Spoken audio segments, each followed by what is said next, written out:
వీళ్ళందరూ మన చుట్టుపక్కల ఉన్న జమీందారులు బావా, మీ వంశానికి మద్దతుదారులు. చెప్పండి. 25 ఏళ్ల నుండి పరువు చచ్చి బతుకుతున్నాం బాబు. ఇన్నేళ్ల తర్వాత తాంబూలం రోజే శత్రువుని పరిగెత్తించావు. రేపు బరిలో మీ వెనకాల మేమందరం ఉంటాం బాబు. ప్రాణం పోయినా పర్వాలేదు. అయితే ఓ పని చేయండి, మీ పంట పొలాలు మొత్తం తగలబెట్టండి. మీ ఇళ్ళన్నీ కూల్చేయండి. పంట తగలట్టేస్తే తిండిలా బాబు? ఇళ్ళన్నీ కూల్చేస్తే ఎక్కడుండాలి బాబు? చచ్చేవాడికి తిండెందుకు, ఇళ్ళెందుకు? 6 నెలలు కష్టపడితే వచ్చే పంట మీద మీకింత మమకారం ఉంది. 10 ఇటుకలు పేర్చుకుంటూ కట్టుకున్న ఇంటి మీద మీకింత ప్రేమ ఉంది. కానీ ఆ దేవుడిచ్చిన 100 ఏళ్ల జీవితం అంటే మాత్రం లెక్కలేదు. ఏ ప్రాణం కంటే రోషం ముఖ్యమా? మనిషిని మనిషి చంపుకుంటూ పోతే మనమన్న మాటే లేదు, జనమన్న పదము లేదు. నేల మీద మిగిలేది శూన్యం. మీ పగని బ్రతికించడానికి ఆ శూన్యాన్ని సృష్టించొద్దు. ఇక నుంచి ఈ ప్రాంతంలో తాంబూలాలు లేవు, తన్నుకోడాలు లేవు. ఎవరి బ్రతుకులు వారు బ్రతకండి. నీ ఆలోచన మంచిదే బాబు, మాకు బతకాలనే ఉంది, కానీ అవతల వాడికి లేదు. మీ నాన్నగారు ఓడిపోయాక మీ కొండగా ఎవరూ ఉండకూడదని మగబిడ్డలందరినీ చంపేస్తుంటే 2000 మందిని ఊరు దాటించాం. కానీ వాడు వెతికి వెతికి చంపించాడు. అందులో ఎందరు మిగిలారో తెలియదు. మీరొచ్చాక కూడా ఈ దిక్కుమాలిన బతికే బతకమంటారా? అక్కర్లేదు. నా అనేవాళ్లు లేని బ్రతుకెలా ఉంటుందో నాకు తెలుసు. ఇక నుంచి ఏ కంట్లోనూ కన్నీటి బొట్టు రాలదు, ఏ ఇంట్లోనూ కడుపు కోత వినిపించదు. మిమ్మల్ని అందరినీ కలిపే బాధ్యత నాది. నన్ను నమ్మండి.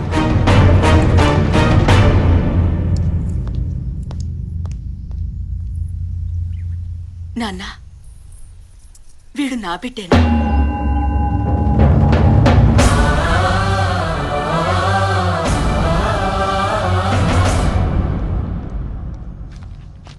ఇందులో కొత్త ఉంది. 70 ఏళ్లుగా జరుగుతున్నదే. పైగా అదో పండగలాగా చేసుకుంటారట కదా. పోలీసులు రాకూడదు, కేసులు పెట్టకూడదు అంటూ మీరే రూల్స్ పెట్టుకొని ఫాలో అవుతున్నారు కదా. రూల్స్ ఫాలో అవడానికి అదేమీ మేధావులు రాసిన రాజ్యాంగం కాదు, వేదాల్లోంచి పుట్టిన సాంప్రదాయం కాదు సార్. ఒక కలెక్టర్గా అక్కడ గొడవలను ఆపాల్సిన బాధ్యత మీదే. అఫ్ కోర్స్, దానికి అక్కడ ఉన్న వాళ్ళంతా ఒప్పుకొని ముందుకు రావాలి కదా. ఎందుకు రారు సార్? కిలో కందిపప్పు 100 రూపాయలకు అమ్మి పురుగులు పట్టిన బియ్యాన్ని 2 రూపాయలకి ఇస్తూ ఉంటే జనం ముందుకొచ్చి ఓట్లేయడం లేదా సార్? నీళ్లు లేకపోయినా ప్రాజెక్టుల పేరు చెబితే ఎగురుకుంటూ వచ్చి జెండాలు పట్టుకుని తిరగడం లేదా సార్? మీ జీవితాలే మారిపోతాయి అని అరచేతిలో ఫ్యాక్టరీలు చూపిస్తే తల్లి లాంటి పొలాల్ని వదులుకోవడం లేదా సార్? మాయని ఈజీగా నమ్మే జనం కొంచెం కష్టపడితే మంచిని నమ్మరా సార్? నోళ్లు లేని కోళ్ల పందాల్ని రద్దు చేసినప్పుడు ఆనందపడ్డ ఈ జనం మనిషిని మనిషి చంపుకోవడం తప్పు అనంటే ఒప్పుకోరా సార్? ఇన్నేళ్లుగా మా ముందుకు ఎవ్వరూ రాలేదు. ఫస్ట్ టైం నువ్వు వచ్చావు. నిజంగా నువ్వు బాధతో వచ్చావా, భయంతోటా? భయంతోనే సార్. ఏ బిడ్డ చనిపోతే ఏ తల్లి కళ్ళల్లో నీళ్లు చూడాలోనన్న భయం సార్. ఏ తండ్రి చనిపోతే ఏ బిడ్డ అనాథగా రోడ్డు మీద పడతాడోనన్న భయం సార్. కానీ ఎంత భయపడే గుండెల్లో మీరు భయపడే నిజం కూడా ఉంది సార్. మీ కాగితంతో పని కాదు, కత్తే పట్టాలనుకుంటే 5 నిమిషాలు సార్. Just 5 minutes. కంప్లైంట్ ఇవ్వడానికి ఆ కాంపౌండ్లో ఒక్కడ కూడా మిగలడు. అది జరగకూడదనే మీ దాకా వచ్చాను సార్. దయచేసి నా దాకా రానివ్వకండి. ఒక సిటిజన్గా నీ కమిట్మెంట్ నాకు నచ్చింది. ఒక ఆఫీసర్గా నా డ్యూటీని పూర్తి చేస్తాను. All the best.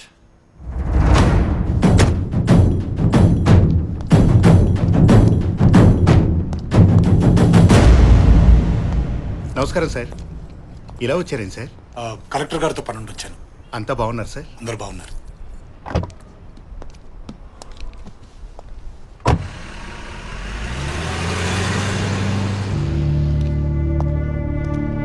సార్ బండి రెడీ సార్.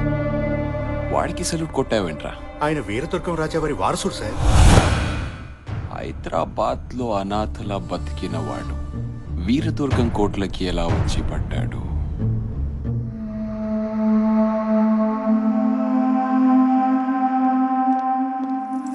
అమ్మా, ఆకలేస్తుంది, అన్నం పెట్టవా?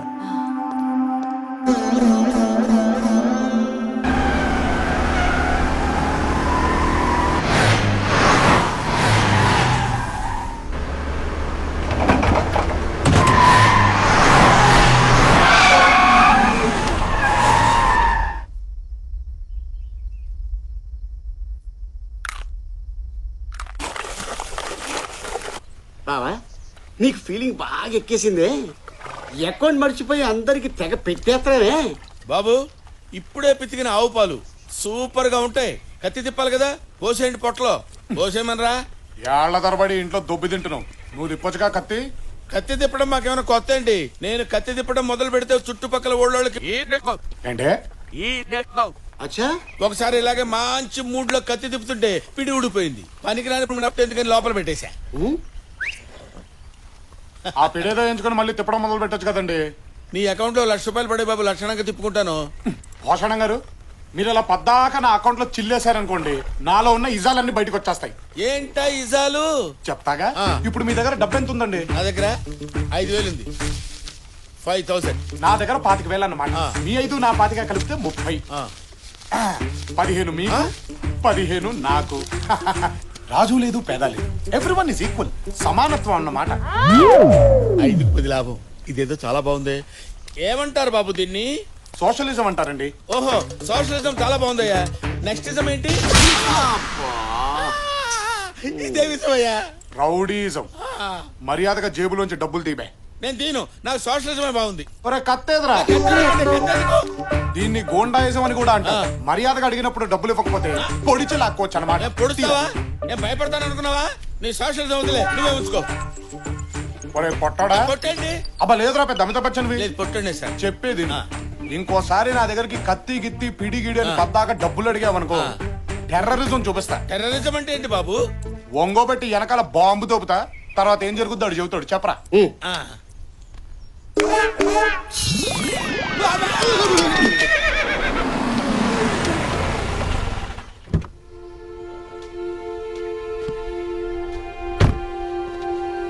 నమస్కారం సార్. రండి లోపల కూర్చొని మాట్లాడుకుందాం. అమ్మా, అమ్మా, కలెక్టర్ గారు వచ్చారు. సార్ రండి కూర్చోండి. కాఫీ తీసుకుంటారా, టీ తీసుకుంటారా? దయచేసి కంప్లైంట్ విత్డ్రా చేసుకుంటున్నట్టు సైన్ చేయండి.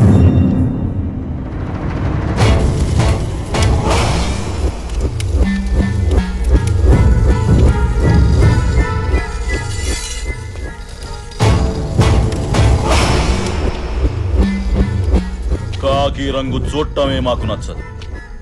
అలాంటిది మా ఇంటికే వస్తారా?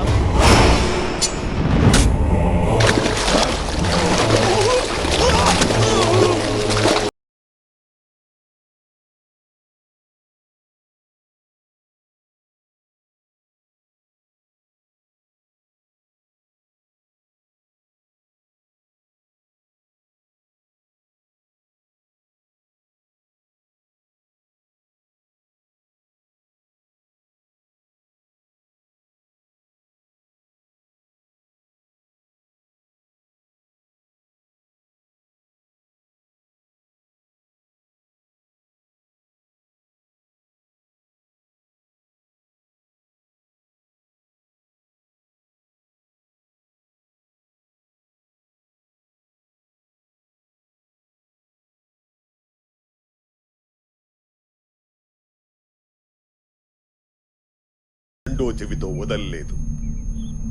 నా పేరు విని కూడా మాట వినని ఆ చెవి నాకు కావాలి.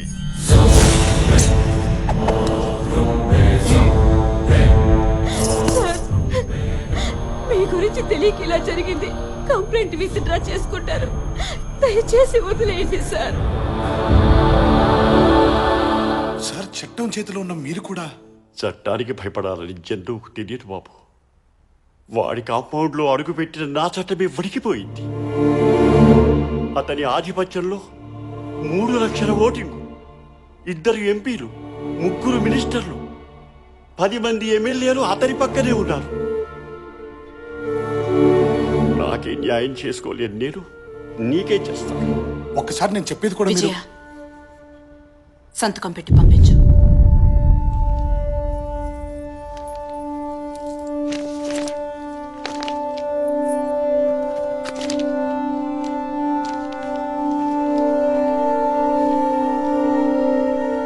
ఇప్పుడు అర్థమైందా?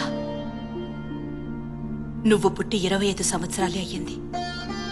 ఈ గడ్డ మీద హింస పుట్టి 70 సంవత్సరాలయ్యింది. కలెక్టర్ కొత్తగా వచ్చాడా? ప్రభుత్వం ఇప్పుడే పుట్టిందా? ఇన్నేళ్ల సుదీర్ఘ పోరాటంలో మీ పెద్దలెవ్వరికి రాని ఆలోచన నీ ఒక్కడికే వచ్చిందా? 10 మందిని చంపటం వల్ల 1,00,000 మందికి మంచి జరిగితే అది న్యాయమా, నేరమా? నగరంలో పెరిగిన నీకున్నంత పరిజ్ఞానం 4 గోడలు దాటని నాకు లేకపోవచ్చు, కానీ సమాజ ధర్మం ఏంటో నాకు తెలుసు. జనాల్ని చంపే మృగాన్ని వేటాడటమే రాజధర్మం. జనం సమస్యల్ని తీర్చటానికి చావుకి ఎదురెళ్లేవాడే నాయకుడు. ఔషధమిచ్చే చెట్టు కూడా తను చచ్చి ఔషధంగా మారి మనిషిని బ్రతికిస్తుంది. ఈ వంశంలో పుట్టిన నువ్వు అంతే. జనం కోసం చంపు లేదా చావు.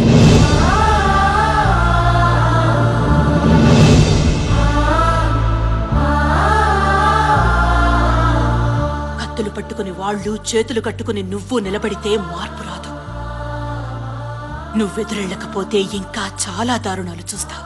అమ్మా, సమస్యని పరిష్కరించడానికి ప్రయత్నించడం మొదటి దారి, చావు ఆఖరి దారి. నన్నే దారిలో నడిపిస్తాడో ఆ పైవాడే నిర్ణయిస్తాడు.